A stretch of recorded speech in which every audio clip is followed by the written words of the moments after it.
An exclusive interview with BYU football legend Chad Lewis.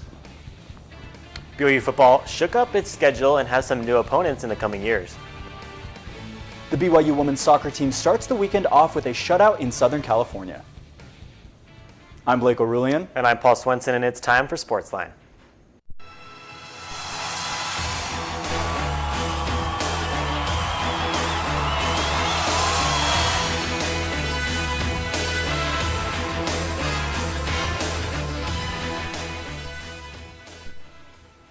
Paul, you ready for this? I'm good. How are you? I'm doing super good. Are you doing okay after that BYU loss? I know last week I thought BYU was going to take that one, but they had me a little disappointed. This week, though, we got it. You got it this week? Yeah. Well, I'll tell you somebody who had it this week. BYU women's soccer handled their business last night on the road against Long Beach State, defeating them 3-0. It was a one-sided battle on the offensive side of the ball, with BYU outshooting Long Beach State 14-5. This puts them at 9-0 on the season, including 2 wins over top 15 teams against Texas A&M and Kansas. The Cougars now rank 7th in the top 25 and are the only team with an undefeated record in the top 25. Tomorrow, they return from their 4-game road trip to face UC Irvine. Speaking of teams who can't lose, the BYU women's volleyball team is on a 4-game win streak and is now ranked the number 9 team in the country. The Cougars swept the Gonzaga Bulldogs last night 3-0, putting them at 10-2 on the season. The Cougars are beginning to get national attention, as well as they received 2 first-place votes in the coach's top 25 poll. BYU will face Portland at Portland tomorrow at 1 p.m. Mountain Time. BYU has 4 athletic teams ranked in the top 10 this week. Men's cross country coming at number 2. Women's soccer is ranked 5th in the nation. Women's cross country is 6th in the country, while women's volleyball is ranked number 9. Following their 45-19 loss to Washington last week, the BYU Cougars hope to bounce back as they head to Toledo. Toledo is 2-1 on the season and are coming off a win over Colorado State last week. BYU will open as 2.5-point favorites over the Rockets. Despite a 2-2 record, BYU has been tested in the first quarter of the season. The game begins at 10 a.m. on ESPN+. Just when we thought any news concerning BYU football and Utah football was over this season, BYU and the University of Utah announced a schedule change to the Holy War Series. The schools jointly announced that an extension of the rivalry series has been added for 4 seasons from the 2025 season through the 2028 season. However, as part of the extension, the Cougars and the Utes have agreed to take a 2-year break in the 2022 and 2023 seasons to allow Utah to play SEC opponent Florida. But don't worry, the schools have previously contracted games for the 2020, 2021, and 2024 seasons. The BYU football team, along with athletic director Tom Holmoe, has announced a couple of 2-game series to be played in the coming years. The Cougars will face off against the University of Central Florida in 2023 and 2024, the first being played in Orlando and the latter in Provo.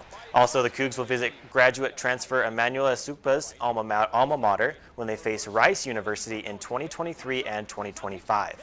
Those games will also share time both in Houston and at LaVell Edwards Stadium.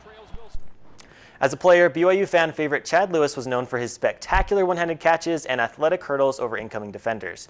After 10 seasons in the NFL, Lewis returned to BYU in 2010, where he has found a role he truly loves, Associate Athletic Director for Development for Cougar Sports. They're going to fade it out. Lewis.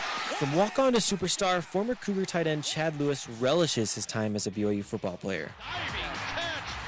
We started my senior year off in the Pigskin Classic here at home, beating Texas A&M, and the crowd stormed the field, and it was so awesome.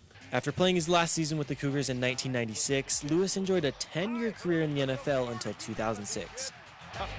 That's going to make every highlight reel in the country. In 2009, a year before taking his current job at BYU, Lewis published a memoir entitled Surround Yourself with Greatness.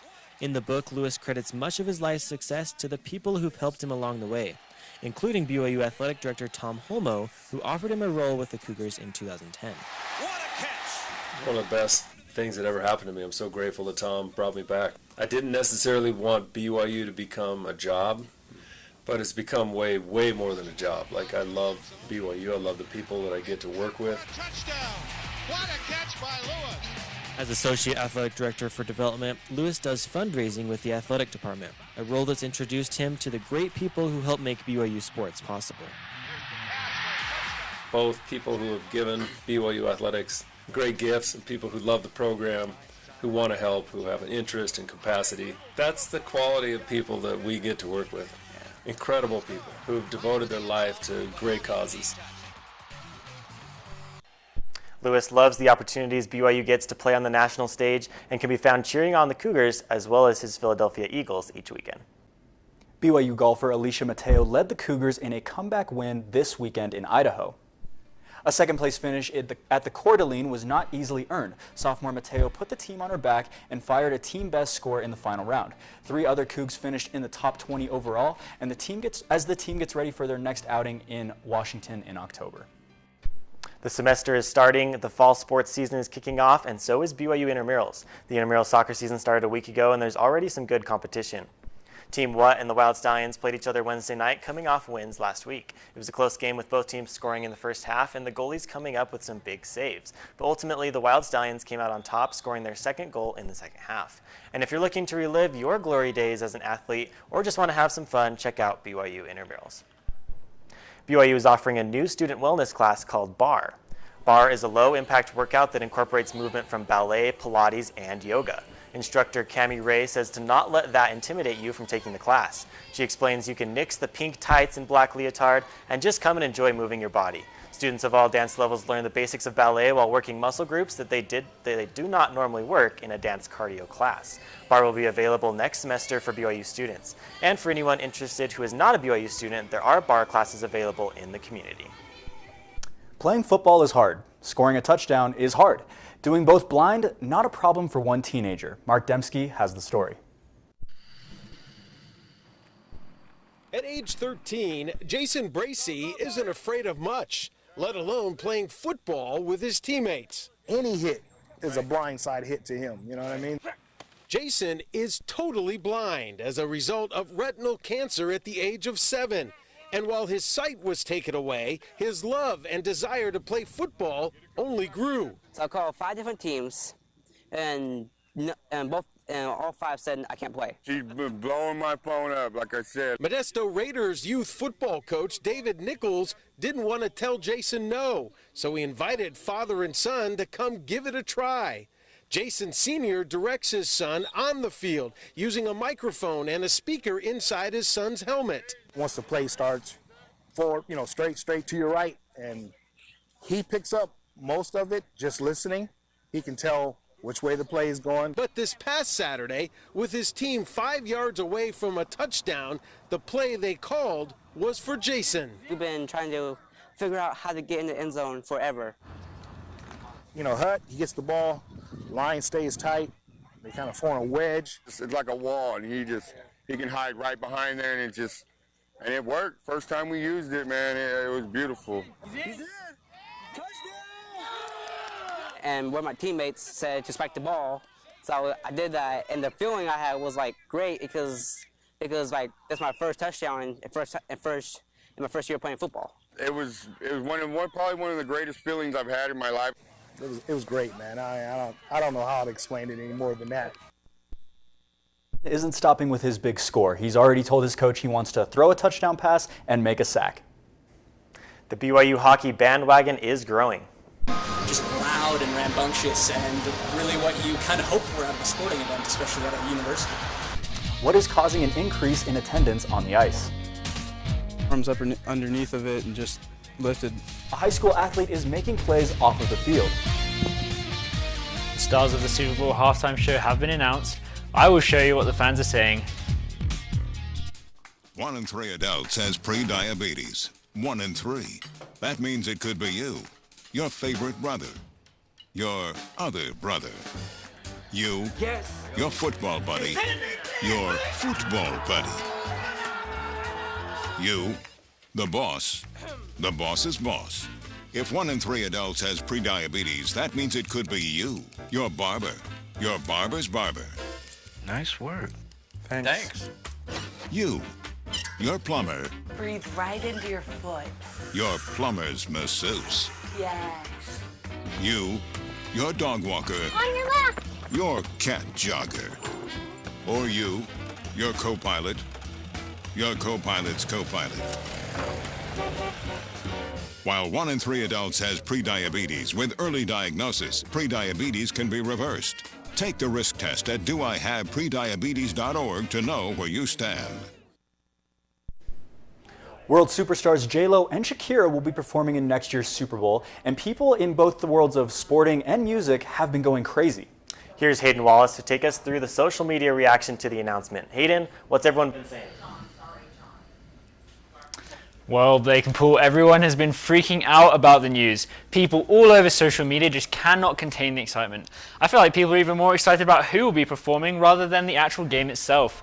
The game will take place next February in Miami and will feature two of the biggest names around, one Shakira and two Jennifer Lopez. The news began to spread about the upcoming acts via Shakira's Twitter as she posted this photo here saying, "Get ready world." Around the same time, J-Lo posted this photo saying, "Gonna set the world on fire." The reaction has been unreal, as I said. Fox responded to this post with this comment here saying, "Commence internal screaming. World of Dance even got in on the act, and they said it's going to be epic." Shakira then shot straight to the top of the trending list, and she posted this tweet saying, "Wow, I never expected such an amazing global response. Thank you so much for your support. It means the world to me." That was only after 2 hours, and there was already close to 65,000 tweets about her within that time. The pair have never performed together and will undoubtedly draw to the Super Bowl millions of extra viewers from around the world due to the length of their careers, Jennifer Lopez at 50 years old and Shakira at 42, and not to mention the global presence they hold, Shakira being from Colombia and Lopez having Puerto Rican parents. With a combined net worth of approximately $700 million and a great tradition of Super Bowl halftime shows, you can bet it's going to be a good one. Man, $700 million. What do you think our net worth is? $6-7 combined? Probably. Yeah, probably. Yeah, probably. Coming up, a touchdown that was worth more than 6 points. Entire sideline run and sprint, even our cheerleaders, the actual win was meaningless at that point. The fact that PJ got that moment and that everyone could celebrate, that was the most important thing. Why this touchdown was celebration for both sides. And BYU alumnus Jamal Williams takes a hit to the head. We will tell you the severity of his injury and when to expect him back on the field. My twin brother Jacob has an autism spectrum disorder. I remember one moment after being at school all day, I remember him getting into the car just bawling and saying, "Mom, I have no friends. Why don't I have any friends?" It broke my heart.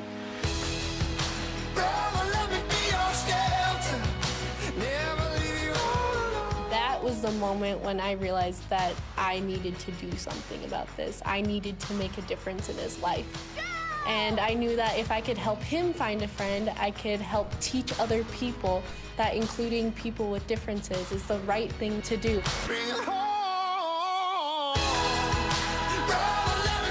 That was the inspiration behind my nonprofit, Score a Friend. Educating people to include people with differences is so important because when Jacob's included, he feels like he can succeed in life and he feels like he actually has a purpose. You told me not to talk to strangers. You told me not to cross the street without looking both ways. You told me not to touch the stove. You told me not to do drugs. You told me not to drink and drive. You gave me so many messages about how to stay safe. Why didn't you keep me safe by properly storing your gun?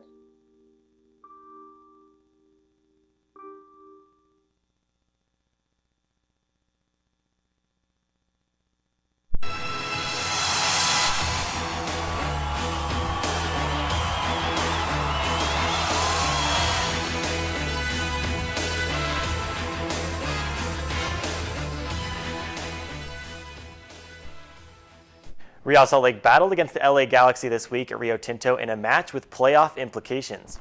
The game was commemorating 10 years since RSL last won the MLS Cup, with the team even having a special tribute to Javier Morales at halftime. The match was tied at 0 until the 49th minute when LA managed to find the back of the net. Again in the 79th minute, the Galaxy scored. Real scored in the 89th minute, but it was too little too late as LA went on to the 2-1 victory. With their win, the Galaxy clinched their playoff spot, while Real stays put at 5th in the West. Meanwhile, the Royals were on the road and went head-to-head with Seattle Reign FC. Seattle had the 1-0 lead until the 66th minute when Katie Stengel scored for Utah. The Royals couldn't quite hold on though, and in the 86th minute, Reign FC scored again, ending the game in a 2-1 loss for Utah. The loss keeps them one spot out of a playoff position with 2 games left in the season. BYU fields provide opportunities for soccer lovers in Provo to have fun playing the most popular sport in the world. The indoor practice facility and other fields on the campus are great venues where students, former students, and other Provo residents can come together for the game. Players come from different cultural backgrounds, which enhances friendship and learning experiences for those taking part. Players regulate the games themselves without match officials. Social media is key in organizing these games. Social posts can bring together dozens of players for an evening of pure exercise and fun. If you are interested in participating, go to Facebook and search Provo Soccer. The past 3 years for BYU hockey has been nothing short of a miracle, and the reason isn't how many games the team has won. It has to do with support from fellow students. I think the attendance 100% affects how the team plays. When you have that energy and you can feel people invested in it as you play, like hearing people cheer after a goal is one of the most significant things for an athlete. In the 2016 season, BYU hockey won only 12 out of 25 games, and last year they brought home 19 wins and only 9 losses. From 10 people watching in 2016 to a full arena this year, BYU hockey has worked hard, and with help from fellow students cheering them on, they win. A female ice hockey trailblazer is breaking another glass ceiling in the sport. Hall of Famer Cami Granado has been hired as the NHL's first female pro scout. She'll work for Seattle's new franchise team that will start playing in 2021. Granado led the U.S. female team to its first Olympic gold in 1998 and followed up with a silver 4 years later. She earned a spot in the Hall of Fame 9 years ago and also worked as NBC's hockey commentator. Granado told the Seattle Times that she's honored to be hired for the scouting job, especially if it changes the way young girls think about their opportunities in hockey. The Philadelphia Eagles took down the undefeated Green Bay Packers on the road last night, beating them 34-27. Here he is, swinging out. Howard will walk in for the touchdown. Jordan Howard was able to have a huge impact on the ground for the Eagles, rushing for 87 yards and recording 3 total touchdowns. Philadelphia is now 2-2 after Nigel Bradham picked off Aaron Rodgers' pass with 25 seconds left in the fourth quarter. Not only was that the Packers' first loss, but it was Rodgers' first interception of the season. Green Bay heads into Week 5 with a 3-1 record. And a player is down for Green Bay. Jamal Williams, former BYU running back, is injured and unable to walk off the field by himself. The whistle sounded and number 96, Derek Barnett, came in on a late hit from the side, making helmet-to-helmet contact. Williams had feeling and movement in all extremities, but Packers announced he would need to be evaluated for head and neck injuries and would not be able to play the rest of the game. A teenage football player saw someone in dire need and didn't hesitate to spring into action. It's still hard to process that all that just happened. How 16-year-old Zach Clark rescued his neighbor. Just crossed like this. You crossed him when you did Yeah. it? How did you know to do that? Just instincts. While the Clear Fork Colts football player was doing yard work with his mom Laura this weekend. And I'm like, Zach, I said, they're calling for help. And without even hesitation, he darted, like sprinted right over to the house. Across the street here in Butler, Ohio, where their 39-year-old neighbor was working under his car. I guess the jacker broke or slipped, and the car fell on top of him from his waist up. Thinking to myself, this isn't a good outcome. The car weighs about 3,000 pounds. The young father who was pinned beneath it didn't want to go on camera, but tells us the bumper was actually crushing his ribs, with part of the car pressing down on his face. He was like moaning. Only thing I could see was his legs, and he was struggling. And the next thing I know, Zach just went, Because I just got my forearms up underneath of it and just lifted it enough for us to get him out from underneath of it. While the man was rushed to the hospital, Zach called his football coach, Dave Carroll. Why it doesn't surprise me that he did this is he has just a huge heart. A young man that has been through tragedy himself with his father passing last summer. And didn't hesitate at all, went over and did what he had to do. Zach believes it was because of his dad he found the strength. I want to be able to save him, let him be with his family. And now he is recovering from broken ribs and bad bruising, but back at home, thanks to Zach. The doctors told him if I wasn't there, then he'd be dead. So, yeah. What do you think about that? It's crazy. I was thankful that I was put in the opportunity to be able to save someone's life, and I thank God for letting me be able to do that. I think he definitely had angels with him. You proud? Yes, very proud. Suzanne Stratford, Fox 8 News. Special needs athlete scores a big win. PJ Allred plays for the A High School, Missouri in Missouri. And he also has cerebral palsy. His coach put him in as quarterback at the end of the game when their opponent was up 40-0. As the last few seconds of the game ticked away, Allred ran the ball 80 yards in for a touchdown. That gave them 6 points to prevent a shutout. But the opposing team's coach says the moment to see the entire sideline run and sprint, even our cheerleaders. At that moment as a coach, it's like, wow, this is really bigger than this moment exactly. Seeing all the different people that are impacted, the smiles, Smith Cotton fans, their cheerleaders, all of their players excited. The actual win was meaningless at that point. The fact that PJ got that moment and that everyone could celebrate, that was the most important thing. The TD marks the first time Allred has been on the field during a game. Video of the touchdown has received national attention and has been featured on ESPN. PJ's story is sure to inspire anyone to follow their dreams and that nothing is impossible. It's the final week of the regular MLB season. We will show you who ended the season in style.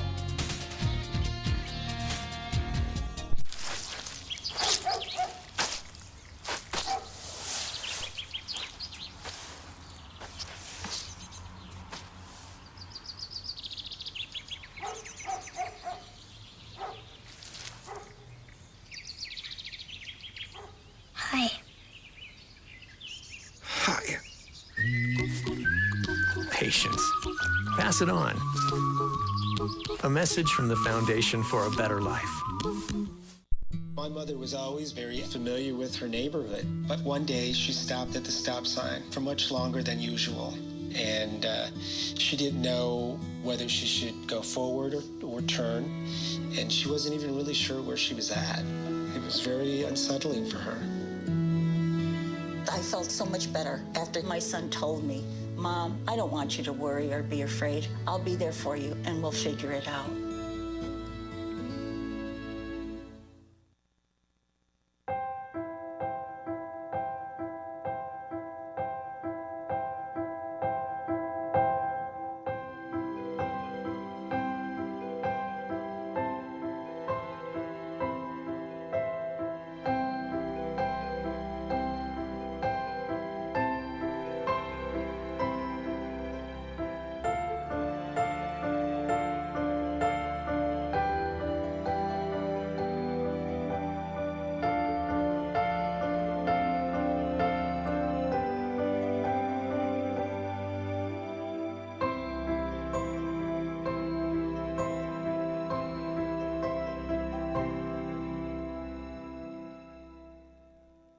Sometimes the things we do or say can make others feel hurt, such a weirdo, excluded, or isolated.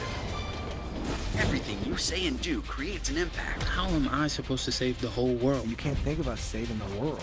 You have to think about saving one person. Because of you, someone's entire life can change. You don't have to be a superhero to have a positive impact. Friends? Friends.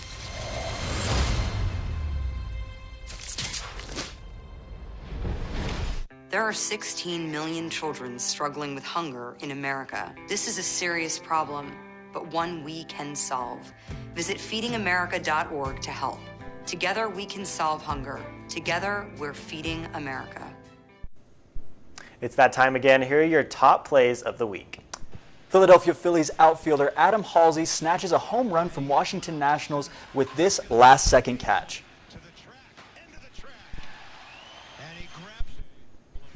Tampa Bay Rays outfielder Austin Meadows slides into the number 2 spot with this spectacular catch in foul territory. That's a base hit. Extra bases up the right field line. Here comes Coming in at number 1 this week, Boston Red Sox outfielder Mookie Betts throws out the runner at third.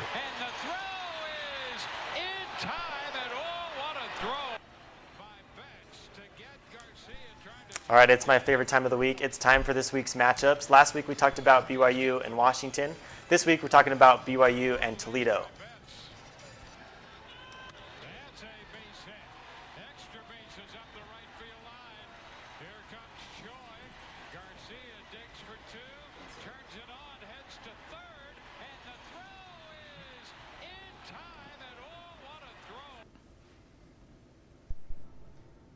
All right, we've had enough time to think about it now. Let's get into this week's matchups. BYU and Toledo first.